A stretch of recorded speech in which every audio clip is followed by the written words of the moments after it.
आज आपण नवीन जो घटक आहे तो या सिलेबसनुसार जर बघितलं तर ब्रँचेस ऑफ ह्युमन जिओग्राफी या मुद्द्याला आपण सुरुवात करणार आहे. यामध्ये थोडीशी चर्चा आहे याच्यावरती केलेली आहे आपण, परंतु डिटेल्समध्ये जे काही ब्रांचेस आहेत त्या ब्रांचेसची माहिती आज आपण बघणार आहोत. ब्रांचेस ऑफ ह्युमन जिओग्राफी हा 1.3 हा या प्रकरणामधला मुद्दा आहे, तर याच्यावरती आपण आज चर्चा करणार आहोत. यामध्ये ब्रांचेस ऑफ ह्युमन जिओग्राफी किंवा मानवी भूगोलाच्या शाखा. आता ह्या मानवी भूगोलाच्या ज्या शाखा ज्या आहेत ह्या निर्माण होण्यापाठीमाग हेतू असा आहे की कोणत्याही विषयाचा अभ्यास होत असताना तो गुंतागुंतीचा होऊ नये, म्हणून त्यामध्ये सुलभता यावी म्हणून या ठिकाणी वेगवेगळ्या शाखेच्या माध्यमातून मानवी भूगोलाचा अभ्यास होत असले आपल्याला दिसून येतो. आता मानवी भूगोलाच्या ऐतिहासिक भूगोल, सामाजिक भूगोल, राजकीय भूगोल, आर्थिक भूगोल, लोकसंख्या भूगोल ह्या महत्वाच्या ज्ञानशाखा प्रामुख्याने आहेत आणि वेगवेगळ्या सामाजिक शास्त्राशी भूगोलाचा संबंध येऊन त्यातून मानवी भूगोलाच्या या वेगवेगळ्या ज्ञानशाखा निर्माण झालेल्या आहेत.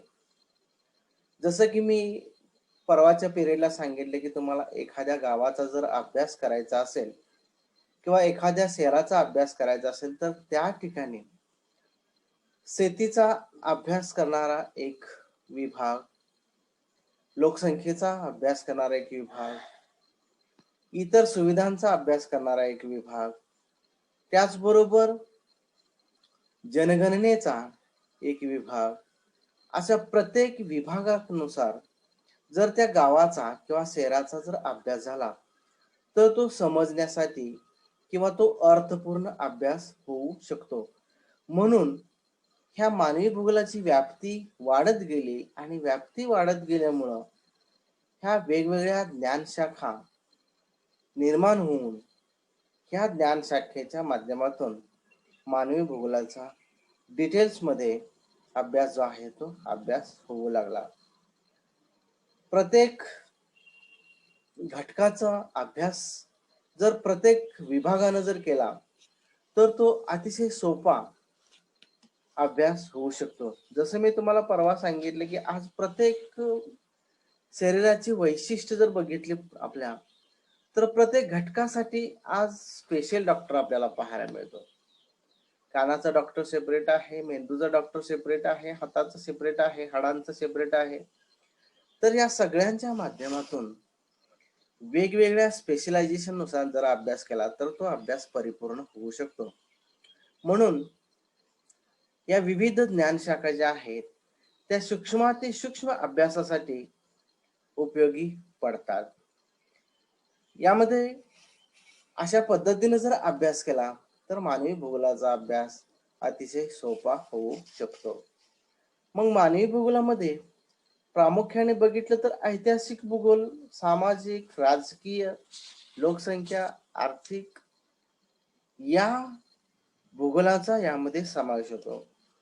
आता प्रथम आपण ऐतिहासिक भूगोलाची माहिती बघू. ऐतिहासिक भूगोलाची आपण थोडक्यामध्ये माहिती परवा बघितलेली आहे, तरी सुद्धा आज आपण याची थोडक्यात माहिती बघू. तर ज्या वर्तमानकालीन ज्या घटना ज्या आहेत त्या भूतकाळामध्ये जमा होतात तेव्हा त्यांचा इतिहास होतो. मग कुमारी एलेन सेम्पल ही एक अमेरिकन शास्त्रज्ञ आहे. हिने असं म्हटलंय की आजचा जो भूगोल आहे तो उद्याचा इतिहास बनणार आहे. म्हणजे इतिहास या सामाजिक शास्त्रामध्ये ऐतिहासिक घटनांचे विश्लेषण केलेलं असतं. पूर्वीच्या काळी राजे रजवाडे किंवा राज्यकर्ते असतील सत्ता, युद्ध, किल्ले, राजधान्या, सामाजिक, आर्थिक, राजकीय स्वास्थ्यासाठी केले गेलेले प्रयत्न, सामाजिक विकासाच्या घटना या सर्वांची नोंद कालमानानुसार इतिहासात झालेली आहे. मानवी समाजाच्या अस्मितेचं, राज्यकारभारांच्या थोरवीचे, मानवतेचे पाठ हा इतिहास देत असतो. इतिहास हा पूर्वीच्या घटनांचे साक्ष देत असतो आणि इतिहासाचा भूगोलाशी एक निकटचा संबंध येतो, कारण ऐतिहासिक सर्वच घटना, ह्या घटना ज्या आहेत ते भूभागावर घडत असतात. एखाद्या वेळी युद्ध जे आहे ते समजा शत्रूंशी युद्ध करायचं आहे तर केव्हा करायचं, ही भौगोलिक पार्श्वभूमीचा अभ्यास करून युद्धाची तारीख, युद्धाचं ठिकाण या सर्व गोष्टी ठरवल्या जातात. म्हणून इतिहास हा जो आहे तो भूगोलावर आधारित असलेला आपल्याला पाहायला मिळतो. म्हणून ऐतिहासिक भूगोल ही मानवी भूगोलाची एक महत्वाची ज्ञान शाखा निर्माण झालेली आहे. मग आता भूपृष्ठ रचना जी आहे, या भूपृष्ठ रचनेवरील जे दुर्गम प्रदेश आहेत, पर्वत शिखर आहेत, बेटा आहेत, संरक्षणाच्या दृष्टिकोनातून किल्ल्यांच्या निर्मितीसाठी उपयोगात आणले गेलेले आहेत. आज सिंधुदुर्गच्या मालवणचा जो किल्ला आहे त्याचं जर उदाहरण घेतलं तर तो एक जलदुर्ग आहे. असे अनेक किल्ले आहेत. तुम्ही दौलताबादचा किल्ला बघा किंवा अजून कोणताही किल्ला बघा, काही भुईकोट किल्ले आहेत, काही जलदुर्ग आहेत. तर हे जे आहे हे भौगोलिक गोष्टींचा अभ्यास करून एक सुरक्षिततेच्या दृष्टिकोनातून या किल्ल्यांची रचना केलेली पाहायला मिळते. म्हणजेच प्राकृतिक घटकांचा विचार करून ऐतिहासिक घटना उभारलेल्या आपल्याला पाहायला मिळतात. म्हणून इतिहास आणि भूगोल यांचा एक निकटचा संबंध येऊन एक ऐतिहासिक भूगोल ही ज्ञानशाखा निर्माण झालेली आहे. पूर्वीच्या काळची जी ऐतिहासिक परंपरा आहे, ऐतिहासिक घटना ज्या आहेत त्या घटनांची साक्ष इतिहास देण्याचं काम करत असतो. तुम्ही साधं शनिवार वाड्याचं उदाहरण घ्या. शनिवार वाडा पाहिल्यानंतर त्या काळच्या पूर्वीचं वैभव, त्याचबरोबर त्या ठिकाणी असणारी जी काही वास्तू जे आहे, त्या ठिकाणी वापरण्यात येणारे जे मटेरियल जे आहे, दगड असेल किंवा इतर लाकडी साहित्य असेल, ते कशा पद्धतीचं आहे, ते उचलणारे ते माणसं कोणत्या किंवा कसल्या प्रकारच्या ताकदीचे असतील, हे साक्ष हा इतिहास देण्याचं काम करत असतो. म्हणजेच या ऐतिहासिक भूगोल ही ज्ञानशाखा केवळ ऐतिहासिक घटना सांगत नाही, तर त्या घटनामागील भौगोलिक परिस्थिती स्पष्ट करते, सांस्कृतिक घटकांचं महत्व स्पष्ट करते. तर अशा प्रकारे एकंदरीत ऐतिहासिक भूगोल ही मानवी भूगोलाची एक महत्वाची ज्ञानशाखा आहे. त्यानंतर दुसरी महत्वाची ज्ञानशाखा जी आहे ते मानवी भूगोल आहे. आता समाजाविषयीचा अभ्यास, जो अभ्यास आहे तो समाजशास्त्रामध्ये केला जातो. समाजशास्त्रामध्ये विविध मानवी समाजाचे वर्तन, समाजाची रचना, समाजाची कर्तव्य, सामाजिक विकासाच्या हालचाली किंवा त्या समाजाने केलेल्या चळवळी, व्यक्ती आणि समाज यांचे संबंध, सामाजिक नियम, सांस्कृतिक मूल्य, नीतिमत्ता, सामाजिक बंधनं आणि रूढी परंपरा, अंधश्रद्धा, त्याचबरोबर कुटुंब संस्था, समाजाचे आर्थिक सांस्कृतिक स्तर, या सर्व बाबींचा अभ्यास समाजशास्त्रामध्ये केला जातो. समाजशास्त्र अगदी रूढी परंपरेपासून जे तेथील आर्थिक सांस्कृतिक संबंधापर्यंत ज्या बाबी आहेत त्याचा अभ्यास समाजशास्त्रामध्ये केला जातो. तसं तर मानव बघितलं तर तो समाजप्रिय प्राणी आहे. समाजाशिवाय मानव जगू शकत नाही आणि कोणतीही व्यक्ती स्वतंत्र जगणार नाही, हेही तितकंच खरं आहे. अनेक लोकांच्या संघटनांची, समूहाची, अनेकांना मदत सहकार्य करण्याची, समाजसेवेची, त्यागाची, कर्तव्याची भावना या समाजामधून निर्माण होते. जगामध्ये असे अनेक मानवी समाज आहेत की त्या समाजामध्ये काही समाज प्रगत आहेत तर काही मागासलेले अप्रगत असे समाज आपल्याला पाहायला मिळतात. आणि या मानवाच्या सामाजिक जीवनावरती भौगोलिक घटकांचा प्रभाव पडत असतो आणि भौगोलिक घटकांच्या प्रभावामुळं जगाच्या कानाकोपऱ्यामध्ये असणारा हा जो समाज आहे, काही गरीब आहेत, काही श्रीमंत आहेत, काही मध्यमवर्गीय आहेत. तर ह्यांच्या असण्या पाठीमाग भौगोलिक पार्श्वभूमी ही महत्वाची असली आपल्याला पाहायला मिळतं. एक भौगोलिक घटकांचा प्रभाव पडतो आणि त्यामुळेच समाजशास्त्र आणि मानवी भूगोल यांचा एक घनिष्ठ संबंध निर्माण होऊन सामाजिक भूगोल ही नवीन ज्ञानशाखा निर्माण झालेली आपल्याला पाहायला मिळतो. पृथ्वी तलावरती असणारे वेगवेगळे मानवी समाज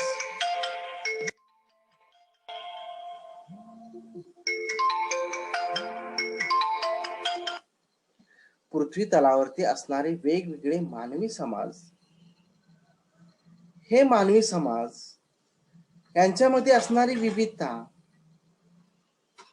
आता ही विविधता सधन समृद्ध प्रगत मागासलेले म्हणजेच जगामध्ये अनेक असे सामाजिक गट आहेत की ते काही श्रीमंत, गरीब, मध्यमवर्गीय, अप्रगत असे असलेले पाहायला मिळतात. परंतु एक समाजाची एक रीत अशी आहे की जो प्रगत समाज आहे तो अप्रगत समाजावरती नियंत्रण ठेवण्याचं काम करत असतो आणि समाज विकासाला एकमेकांच्या मार्गदर्शनाची आवश्यकता असते. तसं बघितलं तर जो प्रगत समाज आहे तो प्रगत समाजानं अप्रगत समाजाला मदत केली पाहिजे, परंतु तसं होत नाही. परंतु जो प्रगत समाज आहे तो अप्रगत समाजावरती नेहमीच अन्याय करत आलेला आपल्याला पाहायला मिळतो. समाजावर धर्म, रूढी, परंपरा, विज्ञान, आर्थिक स्थिती या सगळ्यांचा पगडा असलेला आपल्याला पाहायला मिळतो आणि जो आर्थिक आणि बौद्धिक पगडा जो आहे तो समाजाला श्रेष्ठत्व प्राप्त करून देत असतो. एखादा दुर्गम प्रदेश असेल, वाळवंटी प्रदेश असेल किंवा ज्या ठिकाणी रोगट हवामान असेल, अशा प्रदेशामध्ये जो समाज आहे तो अविकसित मागासलेला समाज आपल्याला पाहायला मिळतो. दुर्गम डोंगराळ प्रदेशामध्ये आदिवासी जमाती आढळतात. अतिउष्ण किंवा अतिथंड हवामानातही मागासलेला समाज आढळतो. वाळवंटी बर्फाळ क्षेत्रामध्ये सुद्धा अशा लोकांना शेती करता येत नाही, त्यांना त्यांचा आर्थिक विकास करता येत नाही आणि त्यामुळे त्या लोकांना आपल्या स्वतःच्या चरितार्थासाठी शेवटी शिकारीकडे वळावं लागतं आणि ते शिकारी करत असतात. म्हणजेच सामाजिक भूगोलामध्ये या घटकांचा प्रामुख्याने अभ्यास होतो. म्हणजेच हा समाज डोंगराळ प्रदेशामध्ये किंवा वाळवंटी प्रदेशामध्ये, ओसाड प्रदेशामध्ये किंवा विषुवतीय रोगट हवामानामध्ये जर राहत असेल तर त्याच्यावरती ही भौगोलिक परिस्थिती कारणीभूत आहे आणि तो अप्रगत असण्यापाठीमागचे हे प्रमुख कारण आहे. म्हणजेच त्याची परिस्थिती ही हवामानाने किंवा भौगोलिक परिस्थितीने नियंत्रित केलेली आहे.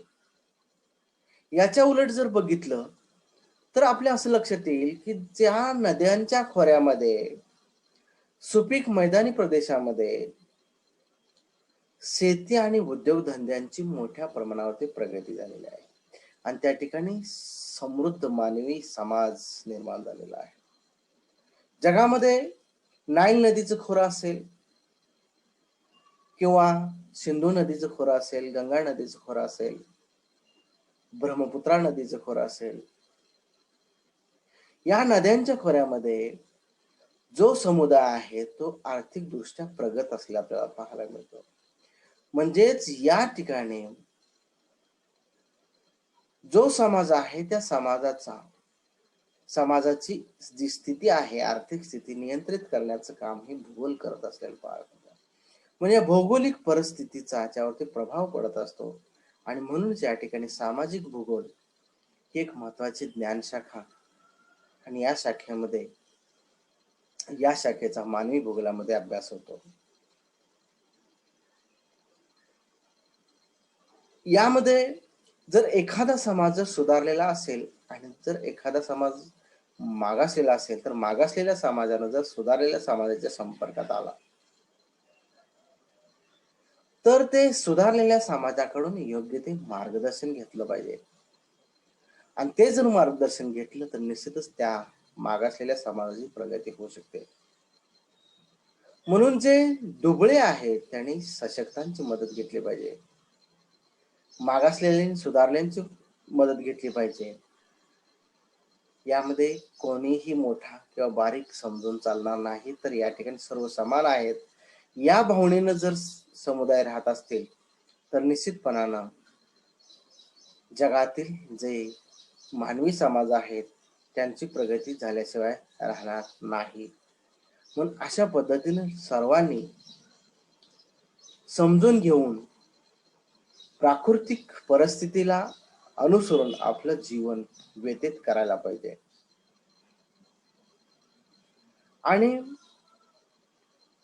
अनेक भौगोलिक घटकांचा परिणाम या मानवाच्या भाषा, धर्म, संस्कृती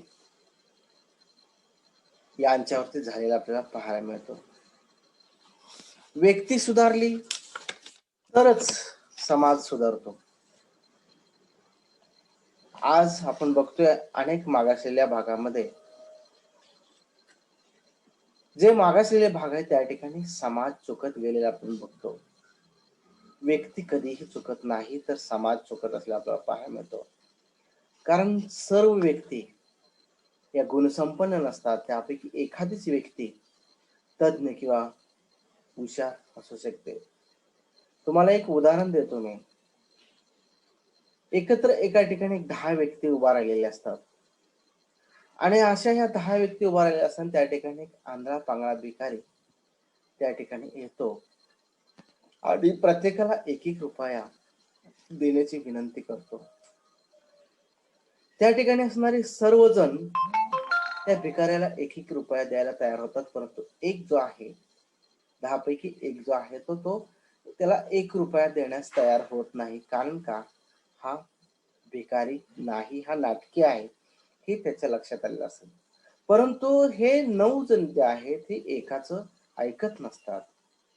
मग त्या एका व्यक्तीला सुद्धा नाईलाजानं त्या 9 व्यक्तींचं ऐकावं लागतं आणि त्या 9 व्यक्तींचं ऐकून तो सुद्धा नाईलाजानं तो 1 रुपया देतो.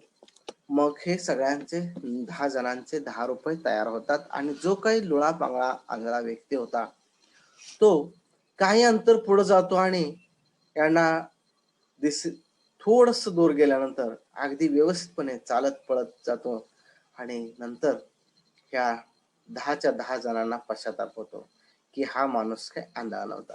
म्हणजे समाज हा चुकत असतो, परंतु त्यातील एक जर व्यक्ती शहाणा असेल तर त्या व्यक्तीचं तर त्या समाजानं ऐकलं पाहिजे. परंतु त्या एका व्यक्तीचं समाज ऐकत नाही.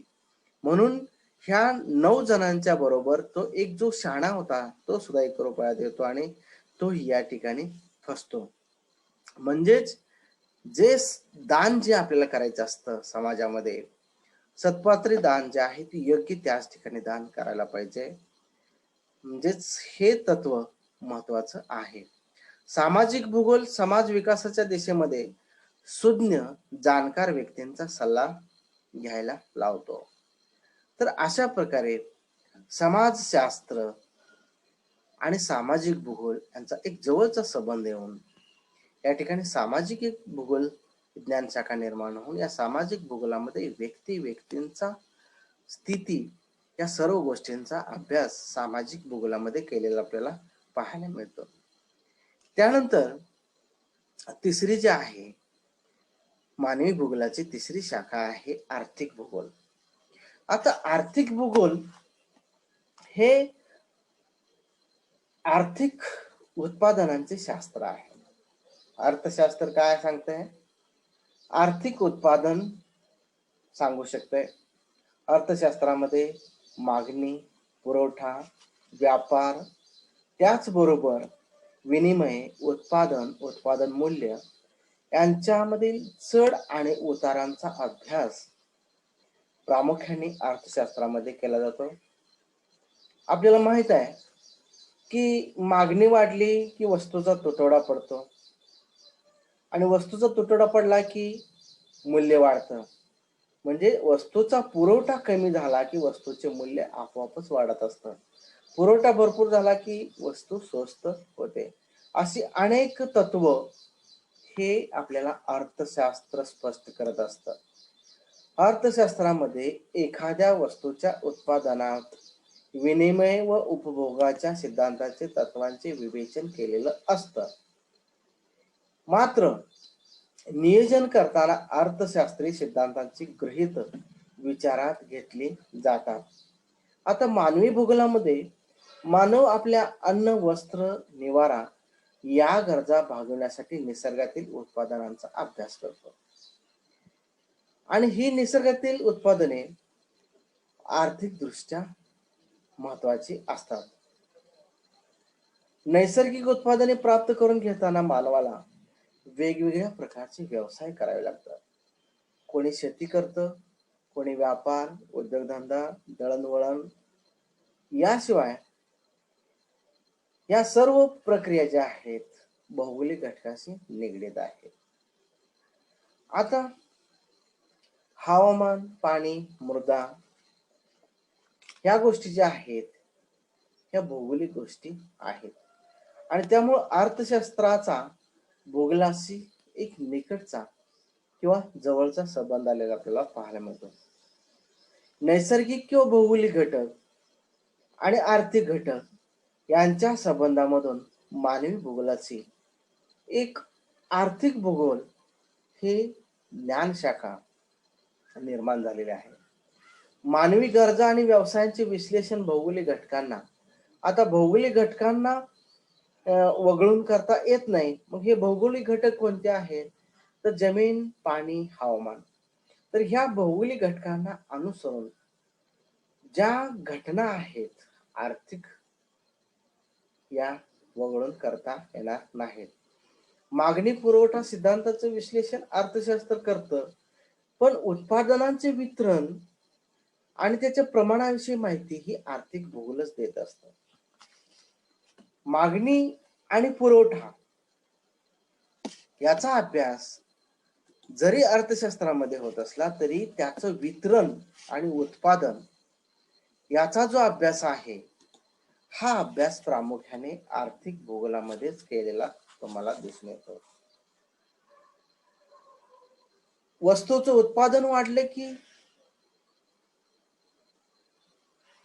किंवा घटलं तर त्याचं कारण काय आहे हे आर्थिक भूगोलच सांगू शकतं.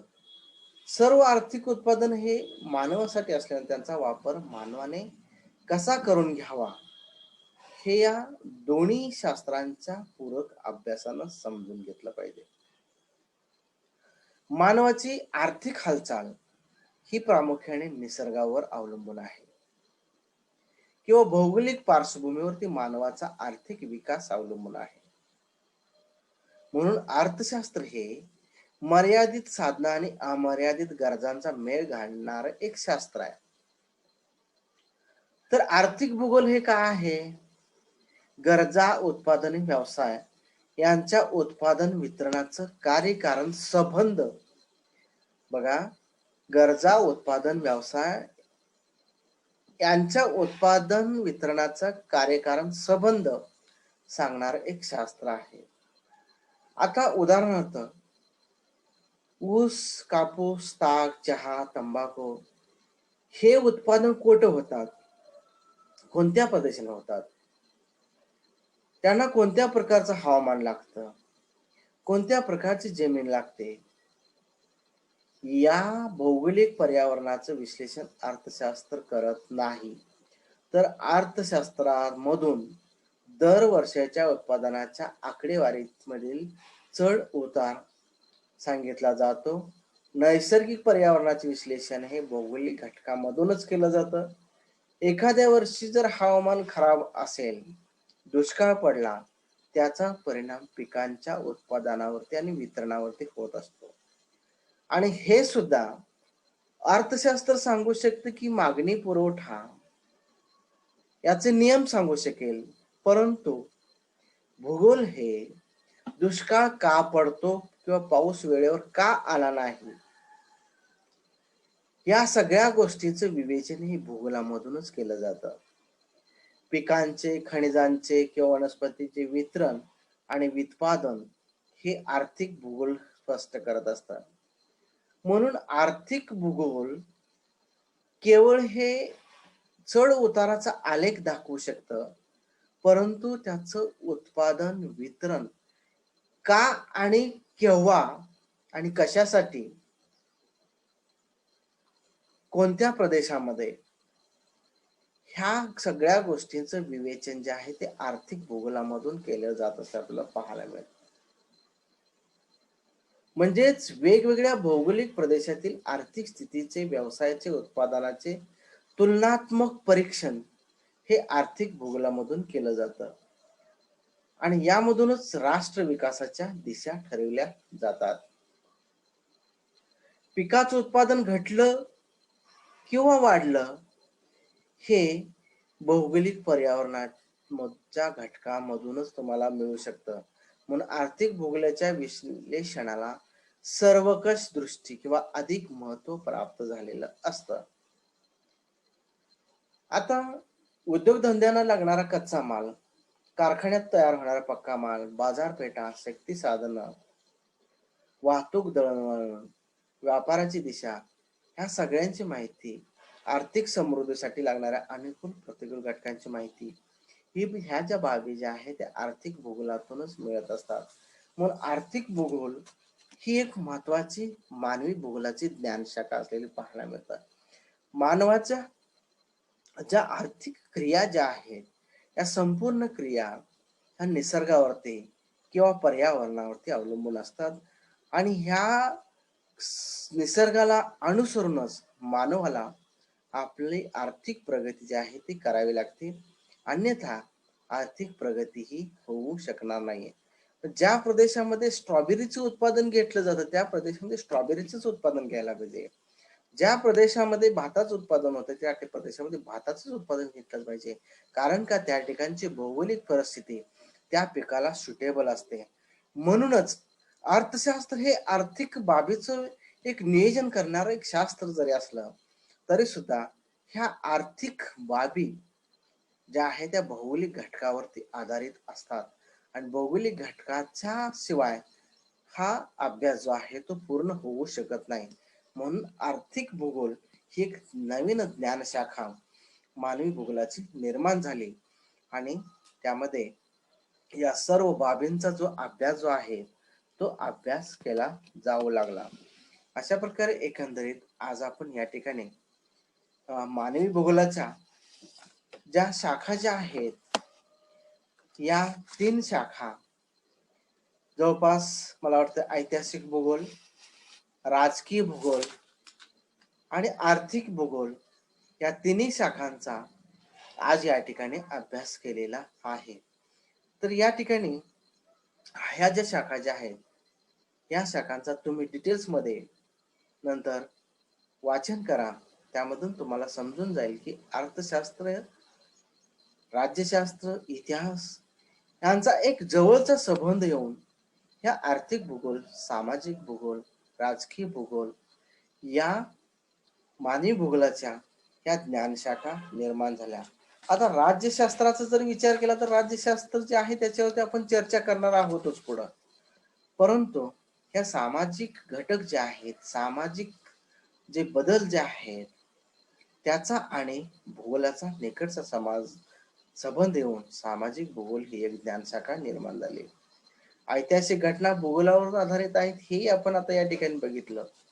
त्याचबरोबर आर्थिक भूगोलामध्ये अर्थशास्त्राची काय कार्य आहेत, मागणी पुरवठ्याचा सिद्धांत अर्थशास्त्र सांगतं, परंतु पिकाचं उत्पादन का आणि केव्हा आणि कुठं होतं हे भूगोलच सांगू शकतं. म्हणून आर्थिक भूगोल ही एक ज्ञानशाखा निर्माण होऊन या ठिकाणी पुढं बाजारपेठा असतील, व्यवसाय असतील, मानवी प्रगती जी आहे ही नंतर या आर्थिक भूगोलामधून त्याचा अभ्यास होऊ लागला. तर अशा प्रकारे एकंदरीत मानवी भूगोलाच्या या तिन्ही शाखांचा आज या ठिकाणी आपण अभ्यास केलेला आहे. उर्वरित जो राहिलेला जो अभ्यास आहे त्याच्यावरती आपण पुढच्या तासाला अभ्यास करणार. त्यामध्ये राजकीय भूगोल, लोकसंख्या भूगोल आणि मानववंश भूगोल ह्या ज्या शाखा ज्या आहेत ह्या शाखांचा आपण उद्याच्या तासाला अभ्यास करणार आहोत. ज्या वेळेला आपला नेक्स्ट पिरियड असेल त्यावेळेला याचा निश्चितपणानं आपण अभ्यास पूर्णपणे करणार आहोत. तर या ठिकाणी आपण थांबू. जर काही शंका असतील तर मला निश्चितपणानं त्या शंका विचारा. आपण त्या शंकाचं निरसन करू.